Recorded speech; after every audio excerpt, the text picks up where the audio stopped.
Hi, everybody. It's Monica Sigmon back for another event space recording today. I'm really excited because today we're going to talk about all things preparation for your sessions, for your sales, and really making sure that you're being intentional and in charge of what's happening in your business. So let's get started. Let me share my screen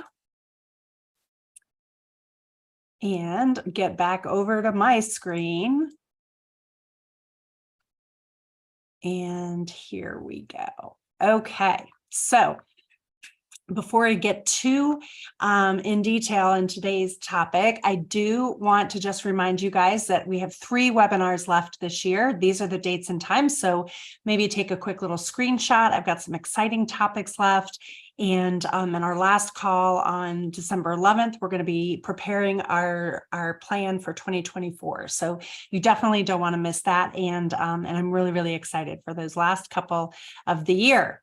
So if you don't already know how to find me, here's where I am on Facebook and Instagram. If you have any questions after today, please feel free to reach out. Probably the best way is a DM on Instagram to my personal account, Monica Sigmon, and I'd be happy to help you in any way that I can. All right, so let's start with the big question.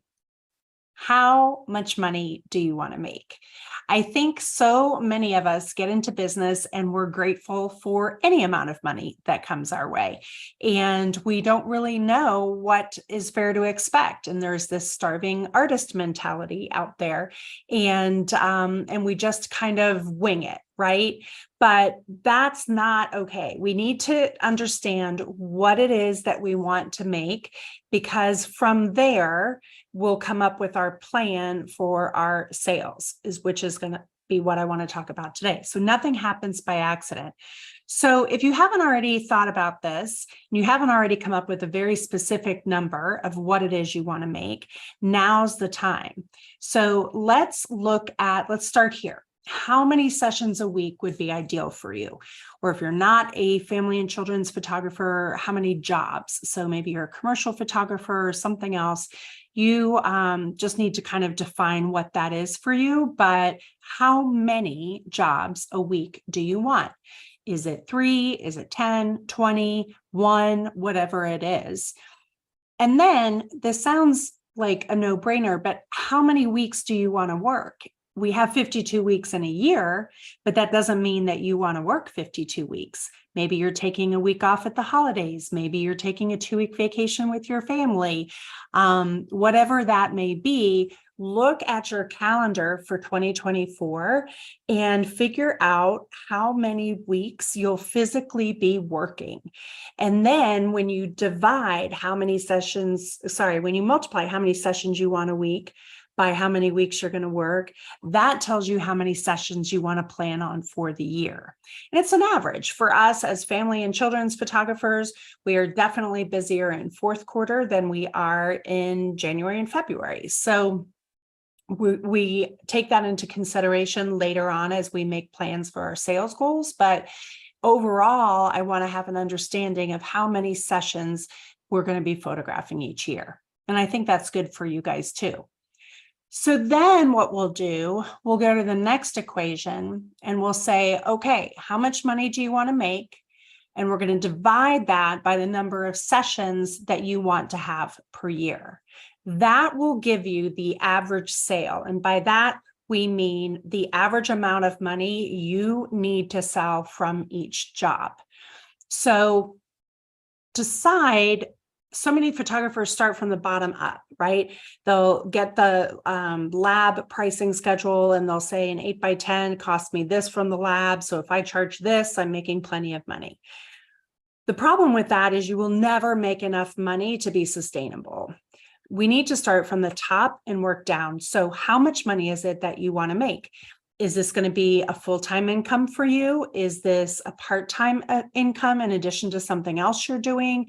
Are you married and this is providing for the vacations for the family? I have some students who want to make enough money that their spouse can come work with them at their photography business and they can both get one income from their studio. I have some photography students who are just saying, well, you know what? I just want to have enough money that my children can do all the extracurriculars they want, all the sports, all the music, all the cheer. And so they feel really good about that number. So there's no right or wrong answer, but you do need to know what the number is. How much do you want to bring in every year? And then how many sessions? So once you get your average sale, you may say, wow, that is way too high. So we can reconcile that by adding in more sessions and bringing that average down. Or you may say, that's way too low. I can do that in my sleep. Well, then we have a couple options to look at. We can either change the number of sessions or we can look at our pricing. So they're all kind of woven in together. They're all interdependent. But this is a good place to start and just see if your mind is, if we're even in the ballpark, if we're even in the right frame of mind here. When you look at that number of sessions, is it realistic? Because then you have to be proactive and go out and get those jobs, book them, schedule them, find the people. And how do you do that? That's a whole other class. So the point that I want you to take away here is that nothing happens by accident. We can't just open our doors and hope the phone will ring. And then years go by and we wonder why we haven't been able to make a sustainable living. So if you've seen me speak before, you know I'm really passionate about this because I don't believe that starving artists should be a thing. I think that what we do is very, very important and we should get paid well to do it. And there's nothing wrong with making money. There's nothing bad about that. We shouldn't be feeling guilty about that by making a good living doing what we do. So we do have to plan and figure that out. So once we get that number, that average sale that we hit, we've adjusted how many weeks and sessions we need to get to a number that we feel is attainable. Well, then we have to say, okay, well, I know that I have to make whatever it is, $1,000 a session or $500 a session or $5,000 a session, whatever that number is. Then how do we consistently, time and time again, get that result, get that number? And I don't know about you, but I am really tired. I tired a long time ago of shooting on spec. And by that, I mean just shooting and hoping that somebody would come in and buy what I needed to hit my average.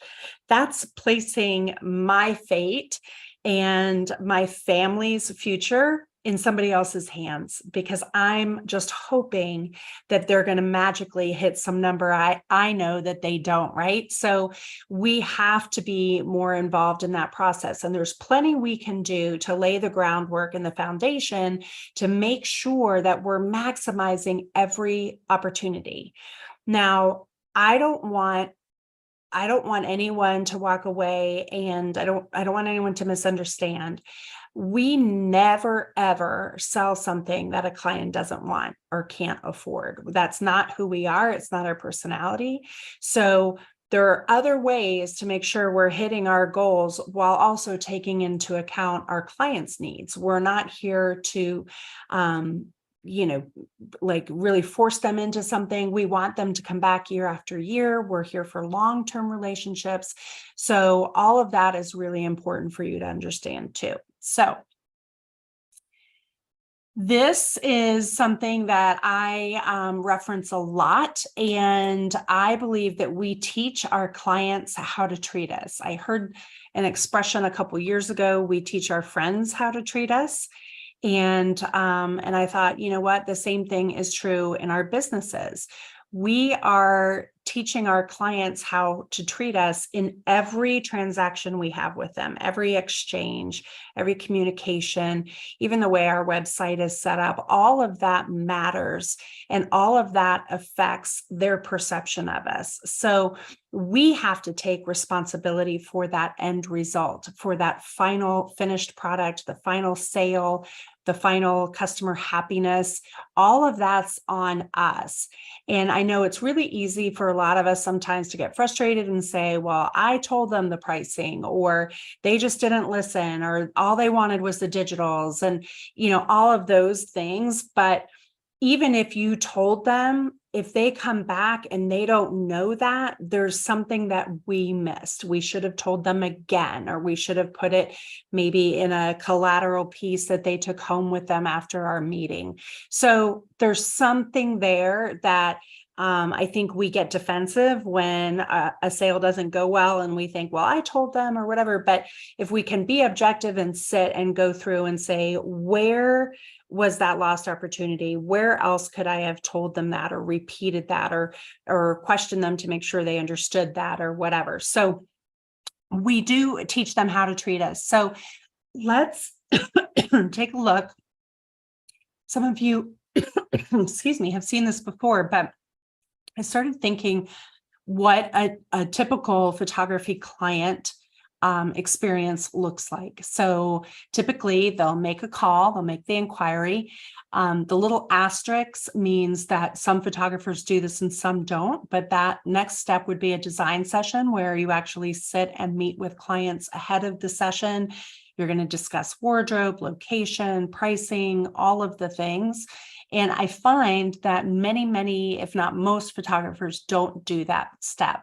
And that's critical, because if you don't do that step, then the first time you're really meeting the client is at the session itself, right? Because they've inquired over the phone or through a web form, and then you're not talking to them, and then, or maybe a quick phone exchange, and then you're meeting up with them for the session, and then your next exchange with them is you putting your hand out and asking for money. And so that's not building a relationship. That's a very transactional exchange. And transactional exchanges work great in high volume businesses. So by that, I mean sports or schools or teams or something like of that nature. But anything else has to be a high touch process, because in order for us to make a living, we have to charge well for what we do. Then that means that we're going to ask for a higher pricing, which means then we have to build a little bit more of a relationship so that they're not shocked when they come in and didn't expect to spend what they may have spent in the past with another photographer. So then next we have the session, like I mentioned, then the selection appointment. Many photographers do not do this in person. They put a web gallery online. And I'm here to tell you that needs to be in person also. I'll get into that shortly. Then many photographers do not have a separate framing appointment. They may just let the clients frame the work themselves, or just choose the frames for them from the lab. And then maybe you'll see them again in person when they pick up or you deliver and install their portraits. But many photographers are just drop shipping now from the lab. So there are scenarios in which the photographer and the client are only in the same physical space once, and that's at the session.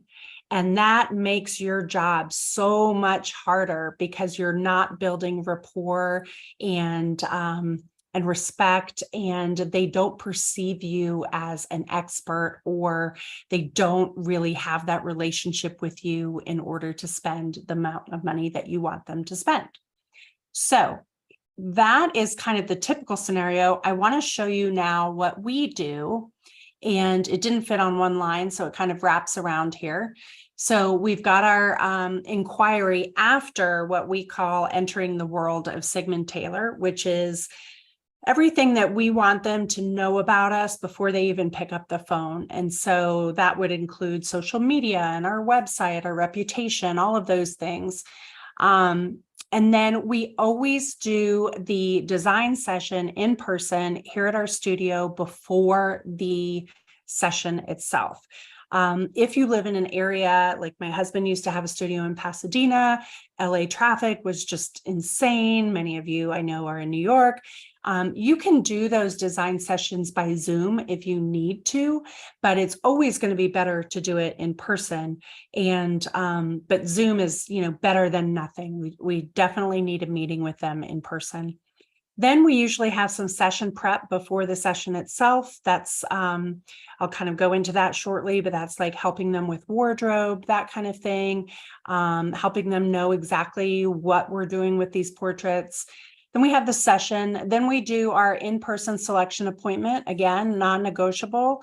It's got to be in person unless they live out of town, in which case we'll try and do it while they're still here in town before they leave. And then after they order their artwork, we'll bring them back in to choose a frame. So that's another point of touch. Then they'll either pick it up at the studio or we'll install it. And then we'll deliver social media files and then keep in touch with them and hopefully lather, rinse, repeat. So our whole process looks like this, which is a lot.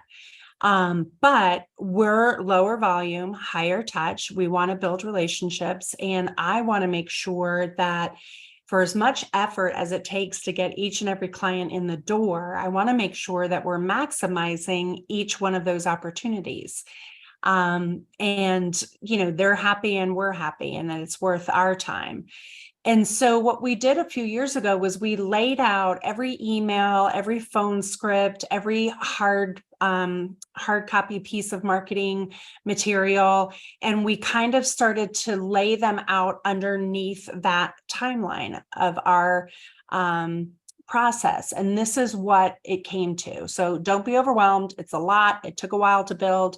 The good news is we're actually going to do another 6-month class on this starting in February of next year. So if you're interested, just go to that website there, sign up for our newsletter. You'll be the first to know, where we take you through each one of these columns and you'll build it out for your own business. So today, what I want to talk about is the section in the middle here, which is the in-person design session and session prep. And that's where the being prepared piece comes in. So again, we're totally taking control of this process and we want every single thing that we do to be intentional. Everything from our social media to our website talks about the fact that we are here to do wall art. So this is the very top half of our homepage right now. It says iconic portraits, statement pieces for you and your home. So already it feels a little different. Already people should be having an idea of, oh, wait, okay, this is actually going to be something we're printing because we do not sell digital files. And so we just want everything to look and feel different and manage the expectation. We have a lot of information on our website and they can go to the investment page and our galleries page. And from there, they can get a little bit more information about what we charge. We don't put our full price list on the website, but we do a starting at price point. And that way, it just lets people know that they're going to spend thousands here, not hundreds, and just give them a little bit of a feeling of kind of where they've landed. And then whenever they sign up for anything, they go through an onboarding process with us, just a nurturing sequence of emails, about, I think, 5 or 6 over the course of 2 weeks. And it just kind of explains to them who we are and what our process is like and introduces them to our personality a little bit. The reason that that's really important is because so many of us have something on our website that says sign up for a newsletter. And then we're not in the process of regularly sending newsletters. And so then what happens is they don't hear from us, they forget about us. And the next thing they know, they're getting something from us around the holiday time saying, hey, buy this, gift certificates, whatever. And it's trying to sell them something. And they're thinking, I don't even remember signing up for this person. Who is that? So by doing an onboarding or a nurturing sequence right away, you're reminding them that they signed up. and what to expect. So ours says, hi, thanks for signing up. Over the next couple of days, you're going to receive about 5 emails from us that tells you a little bit about who we are and what we do. And after that, you should hear about us about once a month-ish, because we're not as regular as we should be.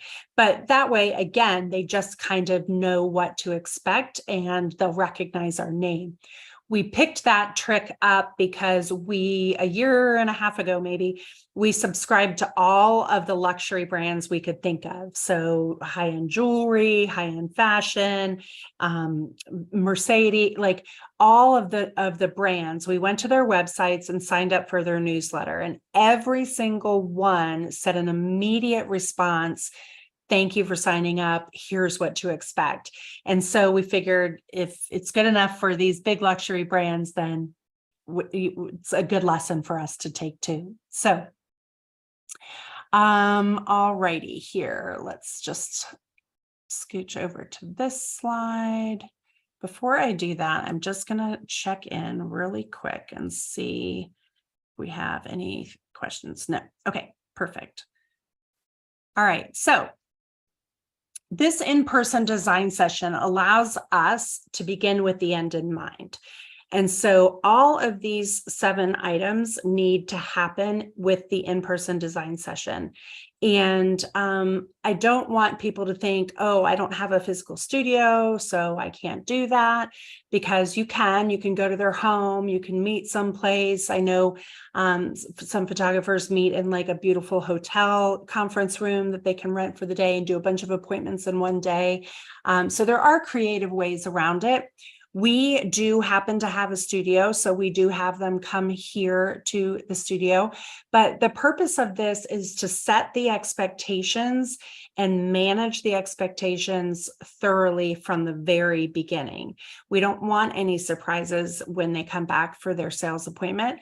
And we also want to reassure them that they are coming to the right place. They wanted an expert.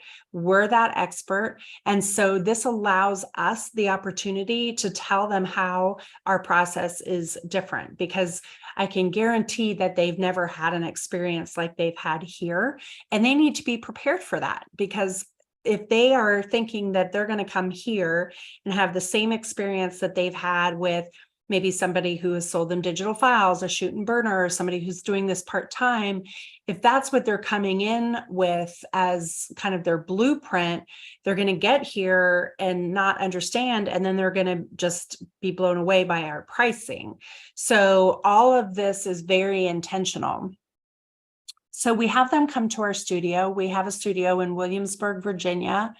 And the first thing that asking them to come to the studio accomplishes is it really establishes that luxury credibility. So when they walk in, this is what they see: big wall art, a big open space. This is the entire studio. You've just seen the whole thing. In the entryway here, when we don't have a session, this is what it looks like. When we do have a session, this is where we're shooting. We are, again, low volume, so everything is by appointment. So we'll just wheel in some backdrops here, set it up, and shoot the length of this, the length of this room here. As you move into the studio, you'll see we have everything on color brand. Everything is Sigmon Taylor. We have drinkware. We always joke that we have our own pro shop, but again, it just tells people, it gives us a certain amount of legitimacy, and people can take notice of these little things. So it doesn't cost a lot of money to do these things, like these mugs or drinkware or whatever, but it really does kind of set us apart and make them take notice and think, huh, okay. And the drinkware is really heavy and beautiful, and they're always impressed. This is where this is standing in my office looking back towards the front door. So just to kind of give you a sense of space, we don't do a lot of props. Everything's pretty simple. We do have, you can see there, an entire column of frames there. So we let people know that we're going to do their framing for them. And it's just kind of a wow when they walk in. Again, you don't have to have a physical space for this to work. If you're going to their home or you're meeting them someplace, you can establish luxury and establish a wow factor with the samples you're bringing. I would recommend bringing physical samples, whether it's in a storybook format, an album coffee table book format, something physical more than just a laptop or an iPad where they're seeing images digitally. You want them to see the print because that's what they're going to be buying. And again, it'll set you apart, and the pages feel wonderful and thick, and it gives you more credibility there. So make sure your samples are in top shape, make sure you're dressed head to toe, and you can still pull off what you need to in the design session.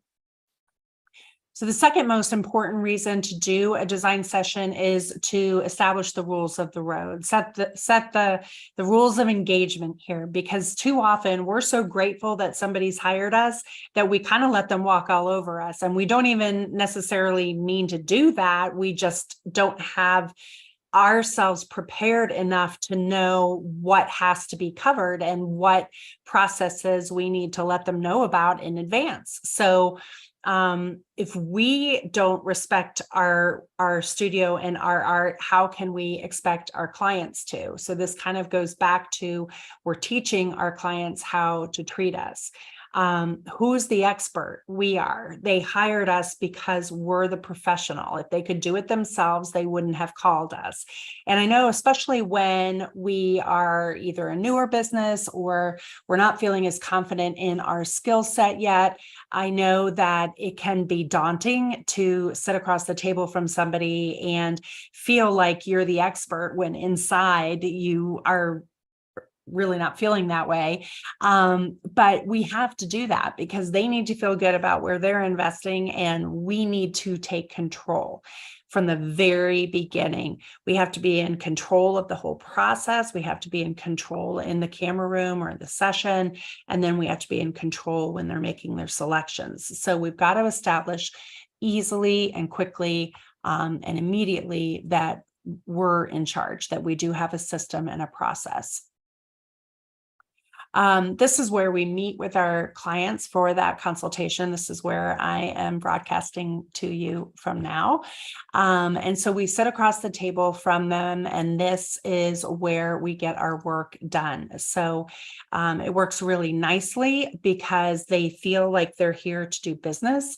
If you think about any large purchase, large dollar amount purchase, people are sitting at a table, whether you're buying a vehicle or you're buying a home or you're designing a home, doing custom furniture, whether you're doing jewelry, you're always sitting at a table to do business. So it doesn't mean that we're not an emotional business and we can't whip out the tissues and have a good cry when we're looking at these beautiful portraits, but it does mean that at the end of the day, this will be an exchange of money for services. And so we can sit at this table and talk about that.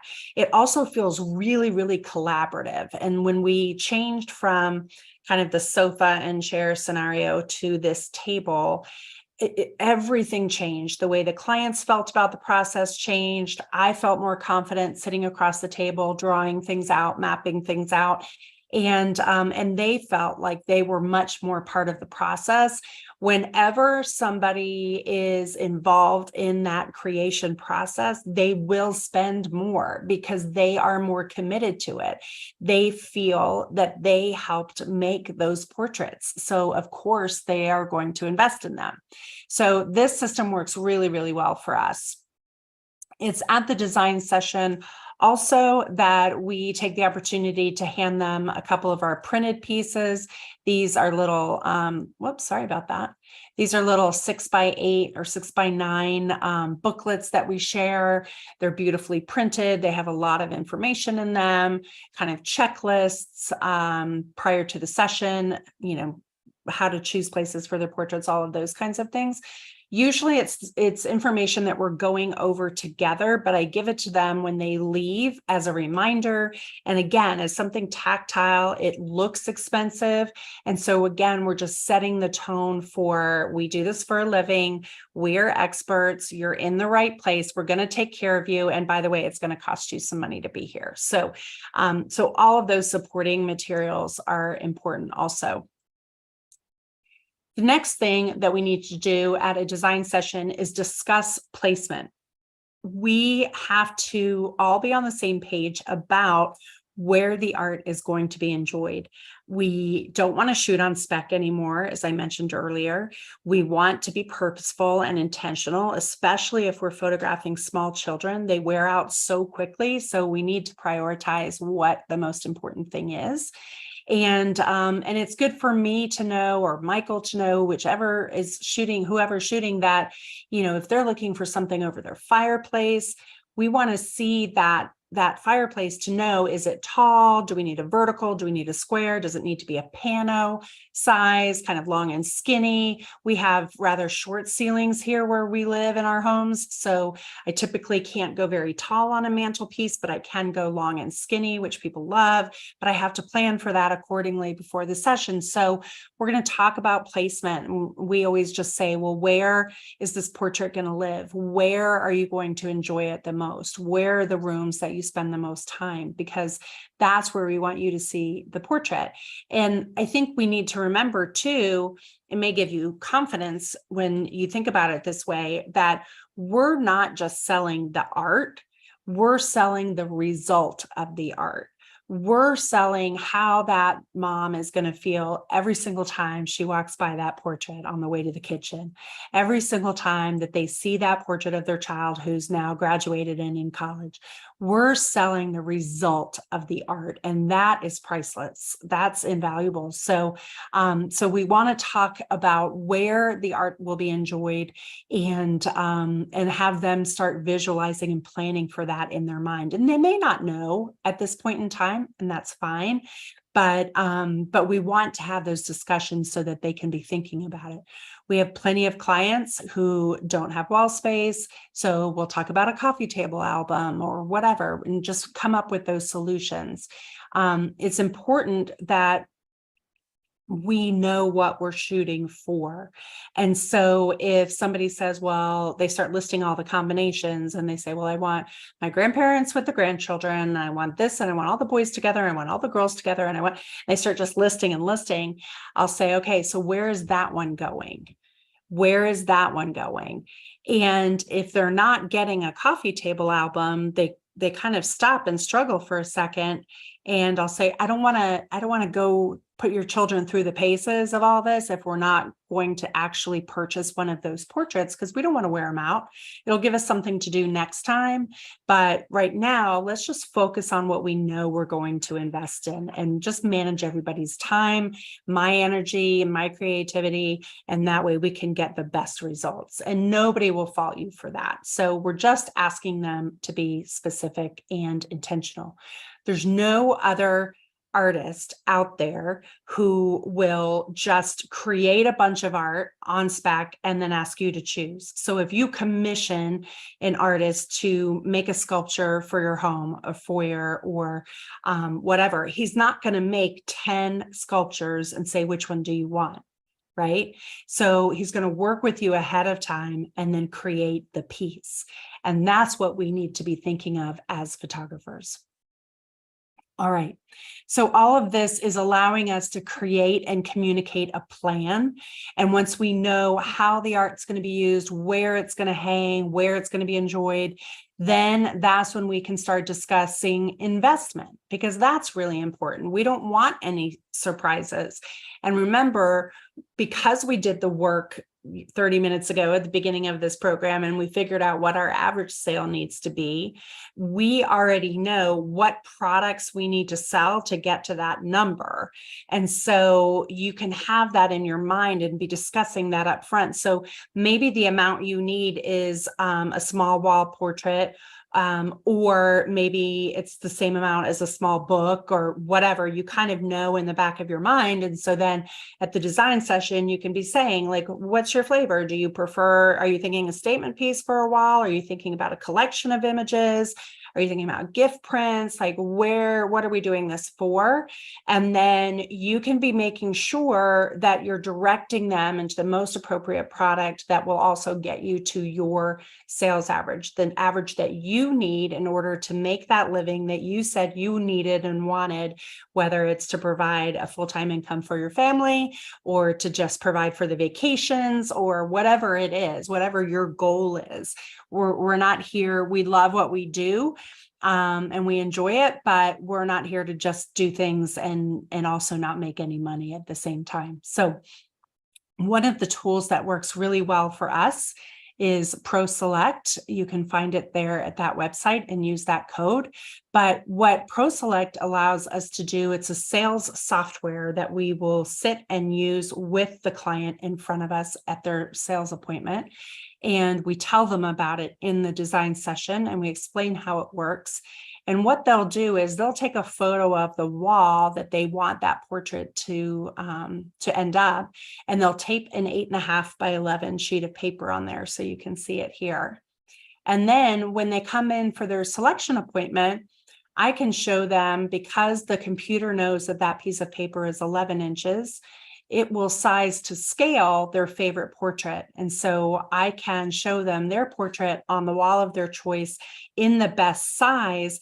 And then there's nothing to argue with. We already know that that's the right size. That's their favorite portrait. That's the right size.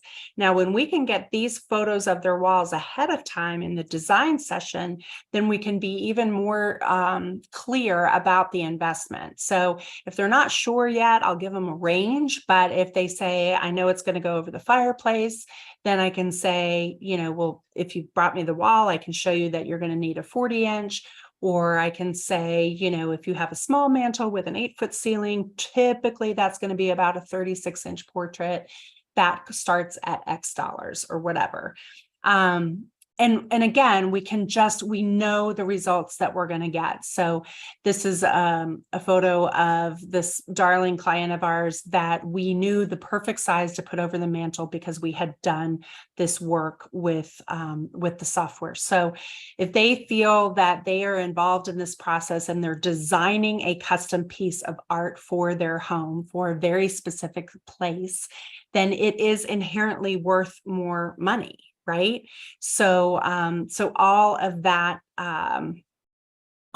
is really important. And we don't want to skip any of those steps. I'm going to just stop this screen share for just a second here. Because I think it's really important. Now I think I just forgot. Hold on. Let me think. Oh, okay. So I want to just take that off for just a second and look at you guys and say, there's nothing wrong with when you meet with a client, just really like getting the information you need and being direct about that. So what I always recommend is if you are not familiar with this process, if you don't do it a lot, kind of just take a sheet of paper and 2 columns and say, what are all the things I need to make sure that they need to know before the session? If they're bringing a dog, I want to make sure that I tell them that they're going to take the dog for a long walk or run in the morning. Whatever, all of the things, get a good night's sleep, drink plenty of water the day before. And then I want on the other side to list all of the things I need to know. Do any of their children have any special needs in the family? Where is the art going to go? Do they have a budget? All of those kinds of things. So there's nothing wrong when you're sitting across a table from someone, you've got a clipboard and you're not really fluent in this process to just say, you know what, I have a lot I wanted to tell you. I want to make sure I didn't miss anything. Oh, wait, you know what? I wanted to tell you this or whatever. So use a cheat sheet. There's nothing wrong with that. People appreciate authenticity and none of us are robots. So but one thing that I do talk about very plainly with them is pricing, because I don't want anyone to ever come into a sales appointment and feel surprised feel that they maybe had a little bit of a bait and switch, because now it's emotional. They've seen the images, they love the portraits, and if they didn't have any idea about what it was going to cost, they're going to be really upset. They're going to be embarrassed. They're going to be mad. You're going to feel embarrassed. You're going to be uncomfortable. It's just icky all the way around. So, that's another reason why I want to be as specific as possible in that design session to get an idea of what we're shooting for. And so I'll just say, listen, I've got clients, for some, placement is the most important, and they'll say it's going over the mantle. The price isn't important to me, but that's where it's got to go. And then I have other clients for whom price is most important, and they'll say, I really need to keep it kind of in this budget. I can be flexible about where the product goes or how I'm going to enjoy the product. And then I can say, great, then I just need more options, because the last thing I want you to do is put something too small over the mantle or whatever. Like, I'd rather, if we have to bring it down in size, I'd rather we find the wall that's perfect to showcase that piece of art, no matter what size it is. So that's a great way to just get an idea from them. What's most important to you, placement or price? There's no right or wrong answer. It just helps me to know, so I can best prepare for your session and make the best use of our time together, and not run your kids through every pose imaginable thinking you want a coffee table book when really you just want one great family portrait for the wall, or vice versa. So that's not a sales thing. That's not inappropriate to ask. This is part of just defining the scope of work, which is what any contractor will do when they sit down to design something custom for you. Anybody who is making something for you wants to define the scope of work, or the deliverables, often they're called. So it's the same thing for us. We just go about it a little bit different way, but there's absolutely nothing wrong with being super direct and honest and upfront. And I've had clients who've said, I want it over the mantle, and I'll say, okay, that's about this price. And they'll go, oh, that was a little more than I thought. And I'll say, great. Not a problem. Let's figure out where else we can use that portrait, because we're going to have to go a little smaller. And they're fine with that. They appreciate it. They would much rather know ahead of time than come into the sale and be surprised and disappointed. Okay, so let's see here. Let me get back over to sharing my screen. And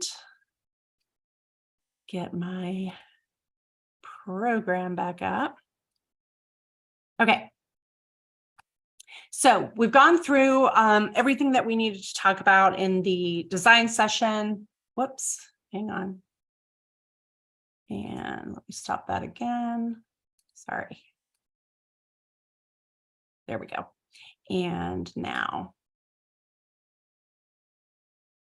Okay, so we've gone through everything that we need to cover at the design session. The last thing that we do at the design session is we will then schedule the actual session, and we will collect the session fee. So session fee is what confirms their appointment, confirms that we'll hold it on our books, and then we'll schedule the session. And then before they leave, we want to also schedule that sales appointment. We call it a selection appointment. And the reason for that is, again, we're not hiding the fact that this is going to be a financial exchange. And if we wait until after the session, then things are busier. We're just pushing out further and further the amount of time until we can make that sale. So we're not banks. We don't have like an endless supply of cash to float us. We're not like a living being line of credit. So we need to do the work, and then we need to have them come in, make their selections, and keep the process moving smoothly. So that's just the last thing I wanted to say about that. So then after you meet with them, then we still have a little bit of work to do before the session itself. So we talked about room views. So those photos of their rooms, if you didn't get them in time for the design consultation, we definitely want them before the session itself. Again, we might need to know if something needs to be shot vertically or horizontally or square. There are occasions where we'll do a site visit if we're photographing at their home at a very specific time of of day. I might want to just kind of lay my eyes on it and have a sense of where we might be photographing, or a new location. And then we also do storyboarding a lot of the time. And so I have a whole other webinar that we've done for B&H. It's in their amazing resource library, and just on storyboards, mood boards. So definitely check that out. But we use this software, milanote.com. I encourage you to go check it out. We don't have any affiliation with them, but it is just a very, very good tool. And when we build mood boards, it allows for several things. And let me kind of just step back for a second, because a mood board is what visual project designers, illustrators, photographers, that's what they use to communicate with their client and make sure they're on the right track, that we've got the right feel for the work and the right scope of work. What I like about mood boards is they help us manage expectations. Like I said before, we're going to itemize the deliverables. So the shot list I can include on the mood board. Again, this is something that other photographers are not doing. So it differentiates us from our competition. It gives us instant legitimacy. It makes them rest assured that they're in the right hands, they're in the right place, that they are working with an expert. And then we have the practical application of, especially if it's like multi-member family, that we're all on the same page with wardrobe, or maybe mom just needs a way to remember. And so it's a very, very visual way and professional way to show people what they need to prepare and what we will have prepared. So again, we use Milanote, and on the left-hand side is information we don't need, but it makes them think that we're really, really organized. So we've got our shot list there. We've got everybody's names. We've got the date and time, the location. You can actually drop in an interactive Google map onto Milanote, a little checklist for them. And then I'll use this to say, which color palette do you want and which level of formality do you want? And we'll communicate on that back and forth before I send the finished completed PDF to all the members of the family. So I'll usually let the person that's hiring me, which is usually the matriarch, make the decision about the formality and the colors. And then once she's done that, I'll delete the ones we're not using, export this as a PDF, and we can send it out to all the family members. And it includes things on there like, our information, so families from out of town can take a look. We'll have little tips and tricks throughout there so mom can help remember. But it's when we do something like this and we're this intentional that we can end up with portraits that look like this. And every part of this was something that we planned in advance, down to the velvet couch that has been in their family for a couple generations and is now sitting in a corner of the farmhouse, and the boys pulled it out for us. And we don't want everyone to look cookie cutter. We don't want everyone to look like they just walked out of the same page of a catalog. So, but we do want the colors to be in keeping with each other, and the tonality to work across the image, especially with that number of people. And when we can show them something like this, very, very specific, we don't have a problem usually. I also ask them to, once they've chosen their outfits, to email them back to me no later than 7 days prior to the session. And then that way I can just make sure everybody's on the right track. So, so that is something that might help you. Like I said, there's a whole webinar that we did, an entire hour on using Milanote. And I think you might find it really helpful if that's something that you'd like to learn. And then again, we knew this was going to be a portrait in their home, and we knew this was going to be a holiday card. And so this was something that this is the inside of their holiday card that they used. And again, we knew it was going to be long and skinny. So this is a card that opens up in the middle, a nice pano card, and it just worked really, really well. So we're winding down here, and I just wanted to wrap up with kind of how we sew this all together. So we've done the prep, we've done the mood boards, we had the session itself, and now they're back for the sales appointment, which again, we do in person. And I just want to drive it home here that because we've done so much work ahead of time, the selection appointment is really the easiest part. It's actually the most fun. I used to dread sales appointments because I was worried that they were going to freak out about our pricing or, whatever. But now they are exciting to me because we've worked together to come up with a plan and we know the investment. The money's not going to be a shocker. They already know I'm not going to sell them digital files. So now it's just, I can cull everything way down, because I don't have to show up with, hundreds of images. I can just show them 30, 35 portraits and say, these are my recommendations. I can already prepare the room views. I can show my favorite image on those walls at different sizes and use that as a starting point to jump off from for our conversation. I can pre-design the album. If they told me they were going to do a coffee table book, that'll be pre-designed and ready to go. So I can just show them page by page, and maybe they have 1 or 2 images they want to swap out, but 9 times out of 10, they just say, great, I'll take it as it is.